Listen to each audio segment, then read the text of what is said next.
Have economic growth and obsessive consumption become a substitute for dealing with real social and environmental concerns? Yes, says Gus Speth, Dean of the Yale School of Forestry and Environmental Studies.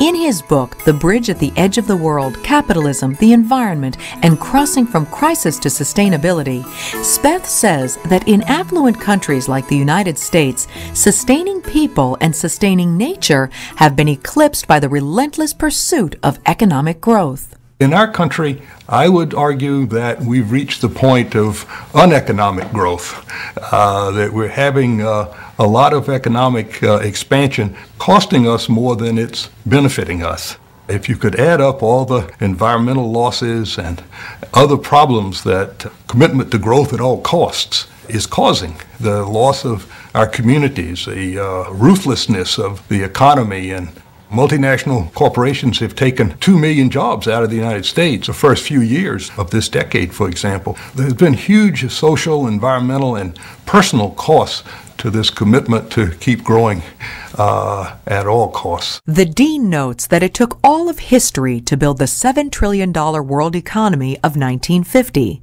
Today, economic activity grows by that amount every decade. He says that society is facing an enormous increase in environmental deterioration, just when we need to move in the opposite direction. If we continue the toxification, if we continue the biotic impoverishment, if we continue to destroy the Earth's climate, we are going to, in this century, we will leave a ruined world to our grandchildren.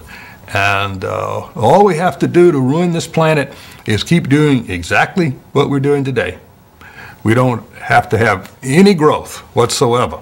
No population growth, no economic growth. We just keep doing exactly what we're doing today, emitting the same amounts of greenhouse gases that we do today, depleting environmental and ecological resources the same way we do, spewing out toxic chemicals the same way we do. Just keep doing it, and by the end of this century, the planet won't be fit to live in. A former White House advisor and co-founder of the Natural Resources Defense Council, Speth says the emergence of climate change has people paying more attention to the environment. Well, we had a real birth of environmentalism in the United States in the late 1960s and early 1970s. And most of the legislation that protects our environment today was passed back in that period. And then the bloom sort of went off the rose for a long time. And I think the environmental community grew stronger. There more and more groups were built up over those decades, and more initiatives were taken, but the public interest did wane and the press interest waned.